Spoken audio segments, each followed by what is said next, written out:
ये प्लानिंग के साथ हुआ है, कहा जा रहा है कि ये घटना जो है वो प्लानिंग के साथ की जाएगी, ये किस तरह से दिख रहा है आप ये? देखिए, आज तो पहली प्रायोरिटी है कि समाज को शांत करना, अफवाहों से समाज को दूर रखना।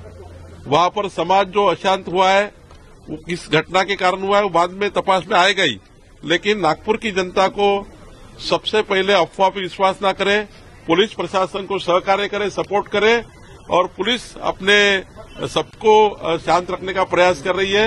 हम सबने भी आह्वान किया है, मैं भी हाथ जोड़ के विनती करता हूँ की सभी शांतता बना के रखे और नागपूर शहर की प्रतिष्ठा बना के रखे। याचे पडसाद राज्यातील इतर भागांमध्ये देखील होण्याची शक्यता आहे, तर त्या संदर्भात काही विशेष काळजी घेण्यात येईल का?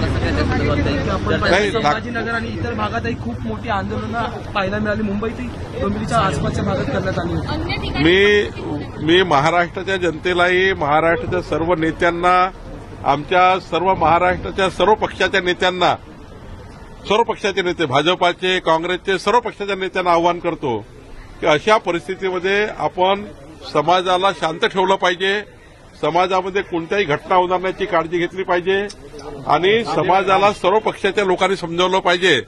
हे समाजकंटक अशा घटना घडतात आणि समाज त्या ठिकाणी अशांत होतो, त्यामुळं सर्व समाजाला, सर्व पक्षांनी, मी सर्व पक्षाच्या महाराष्ट्राला आवाहन करतो की या घटनेला कोणतंही राजकारण करू नये, या घटनेला जे समाजकंटक आहे त्यांना ठेचून काढलं पाहिजे आणि खऱ्या अर्थाने पोलीस प्रशासनाला सहकार्य केलं पाहिजे, सरकारला सहकार्य केलं पाहिजे। मैं महाराष्ट्र की सारे पार्टियों को विनती करता हूं, सभी नेताओं को विनती करता हूं कि सब नेता एक जगह आकर इस घटना के बारे में समाज को शांत करने के लिए प्रयास करें।